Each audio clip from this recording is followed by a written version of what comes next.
Good morning जेन्सी. तर आज ब्रेकफास्टला होतं बटर आणि पाव. मग मी संध्याकाळी निघते मस्त अशी फिरत फिरत नथ आणि गजरा आणायला, कारण आज आहे विसर्जन. मग साडीला इस्त्री करून आणि उन्हामध्ये स्वतःचं तोंड सनकिस्ड कपकेक सारखं बघून स्वतःहून साडी नेसायचा प्रयत्न करून मी एकदम टकाटक तयार होते. तर मग आहे का माझ्यासारखी कोणी एवढी सुंदर मुलगी ह्या जगामध्ये, असं थॉट घेऊन विसर्जनासाठी तयारी करायला जाते आणि खाली बघते तर काही आमचे माताश्री एवढा छान फेटा घालून फ्लेक्स मारतायत. लेटर दॅट आय थॉट की मी पण फेटा बांधेन, पण तो आमच्यासाठी नव्हताच. मग पटपट आमच्या वरच्या काकूंच्या घरी जाऊन आरती करते आणि बघते तर काही ह्यांचा गणपती सुद्धा निघालाय. नाही नाही, हा गणपती नाही हा का, दुसरा गणपती म्हणजे आमच्या सोसायटीचा गणपती, त्याचा विसर्जन होता आज. मग कोकणी काकूंच्या गणपतीला टाटा करून मी जाते डायरेक्ट क्लब हाऊसच्या इथे आणि इथे काय ढोल वाजवत होते एकदम वाढीव. थोड्या वेळानंतर आमच्या महिला मंडळाने सुद्धा नाचायला चालू केलं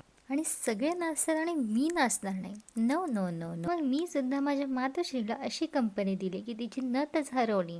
आणि या, थँक्स फॉर वॉचिंग. बाय.